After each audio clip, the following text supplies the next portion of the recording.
The views and opinions expressed on any program are those of the producers and/or the persons appearing on the program and do not necessarily reflect the views and opinions of FRC Media, Bristol Community College, or the City of Fall River. This is the time of our program where we look at the Fall River real estate and economic development news. I'm joined, as I am weekly, by Kevin Lawrence. He is the owner, operator, and publisher of Fall River Development News. You can find him on Facebook. Kevin, how are you this week? Very well. Happy to be here. All right, let's get right to it. We have 3 projects this week that are actually going to be new housing projects. One complete, one that will actually literally be starting from the ground up, and one that will occupy an old school in Fall River. Tell us about them. All right, we'll start off with Rodman Street.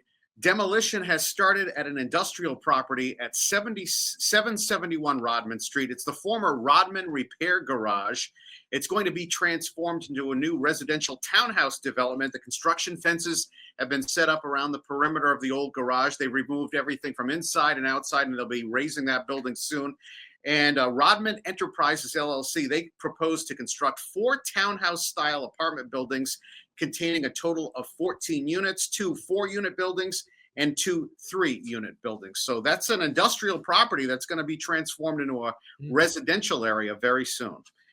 And I'll move on to the St. Louis School. That's a vacant school building on Division Street in Fall River. That's going to get some new life. McPherson Development going to be converting the school into affordable condo units.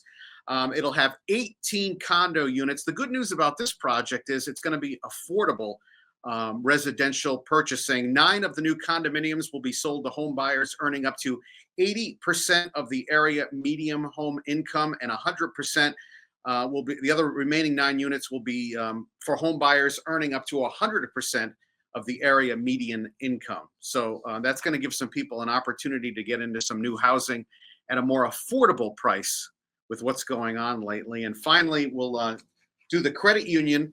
The former Garment Workers Federal Credit Union building at 146 18th Street in Fall River has been transformed into a residential duplex. That's been vacant for years. It was kind of a bizarre building, Keith.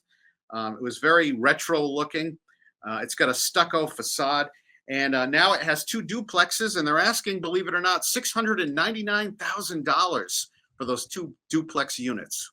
Yeah, well, good luck. Hopefully they'll be able to rent those or lease those 2 units to anyone who may need them. So a lot of information there on housing in Fall River. The other topic this week has to do with the carousel on the waterfront. They're going to be under new management, and they're also going to have a new food vendor in the carousel coming up this summer. Yes, as of Memorial Day weekend, they plan to reopen, and it's going to be operated by Red Oak Hospitality. You may be familiar with Red Oak because they are owned and operated by Carl Pelletier and his parent company. They also own the Tipsy Toboggan in Fall River, the Canned Heat Beer Company along Ferry Street, and the Old Grist Mill Tavern in Seekonk.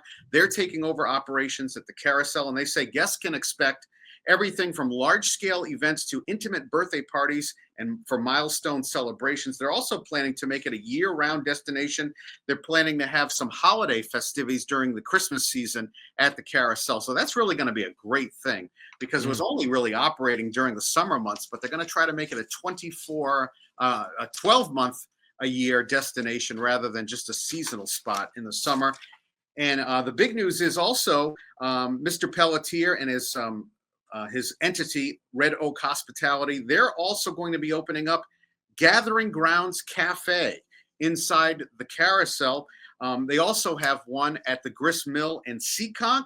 This is going to be their 2nd location. Gathering Grounds bills themselves as a cozy retreat where coffee, books, and ice cream come together. So as well as riding on the carousel, you'll have the opportunity to get some great coffee and sandwiches and pastry while you're along the waterfront. And this is a first-class operation, and they're making some interior renovations right now inside the carousel property. So we're really looking forward to that. I think it's going to be a great thing for the waterfront.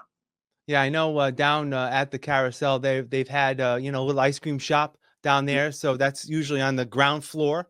Yeah. Carousel, of course, is upstairs. Yeah. So you'll be able to get some entertainment with the carousel, come downstairs and grab a cup of coffee or some pastries or some ice cream. So yeah, hopefully it'll bring a boon and more foot traffic down to the waterfront this summer. You can check out Kevin at Fall River Development News on Facebook.